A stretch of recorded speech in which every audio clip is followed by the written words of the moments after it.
Namaste. Here we have Zen Yoga's Ardha Uttanasana.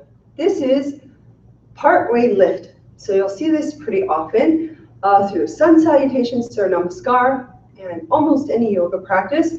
Of course, barring like a yin yoga or restoring yoga.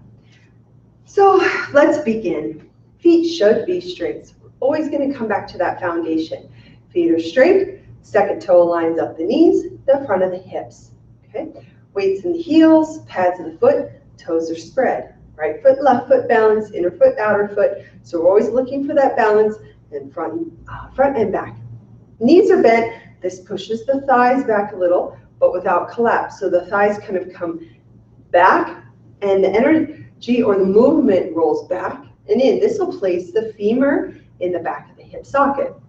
Also, when those thighs press back and kind of roll in, the femur bone comes back and out in the hip socket, and then that gives you a space for that tailbone. Of course, we have that low belly lift that doesn't go away. Low ribs active, upper spine or upper sternum, shoulders back, elbows out, fingers come down, chin drops, back of the head lifts. Okay, again, same with Uttanasana. The feet eventually close together. You can have them wider apart for better stability, or we're going to work, of course, with the middle road here. So, Ardha Uttanasana, partway lift. We're going to inhale, come into the posture. Exhale and fold, extend, swan dive, heart opening. Here, inhale, bend the knees. I'm going to create a partway lift. This partway lift brings that sternum forward. Remember how we had the sternum kind of lifting, energetically coming up, opening the collarbones, and seating back into that throat chakra. Well, the same thing's going to happen here. I have that long lift in the chest coming forward, low ribs in, navel in. So I'll show you from the side. So no compression or collapsing here at the side body. You'll see the thoracic spine is not rounded, and I'm not trying to crimp here. Well, I'm sorry. I'm showing you that the thoracic spine is rounded, but we are going to work with it flattened. And then here, this is kind of compressed. I do want to work with a lengthen. You'll see now I have space between the armpits and the hips, and that thoracic spine has kind of come down.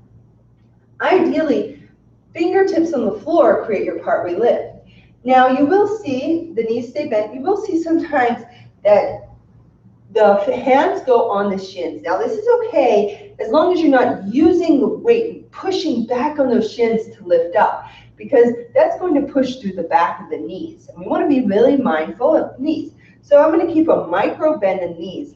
So the shins are actually pushing forward into the hands, and the hands can have a slight counterbalance to it. So it should be balanced. Shins forward, hands on shins, but it shouldn't be that the hands are using that to lift the upper body and pushing and locking back through the knees. So I'll keep that bend, shins pushing forward in the hands, and I can work my partway lift here. That's fine. But again, the hands on the shins are more of an access point or a resting place than they are a weight. Okay, so try not to put weight in the hands.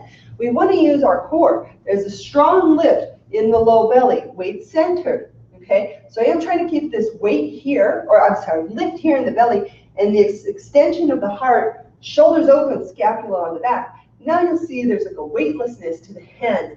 Partway lift here or here. Okay, even if my legs are straight, should keep the knees slightly bent. Light, light, not rounded, flat back, heart forward, always leading with that heart space, trying to work length here and here. Lightness, even if you come up, it's a very light action. So here, a couple of breaths.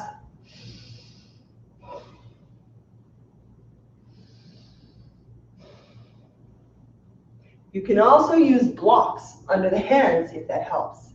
Same way coming out from Uttanasana. Bend the knees, straighten the spine, straighten the legs.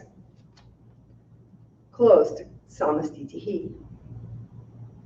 Ardha Uttanasana. Namaste. Eka Pada Parsva Uttanasana. Namaste.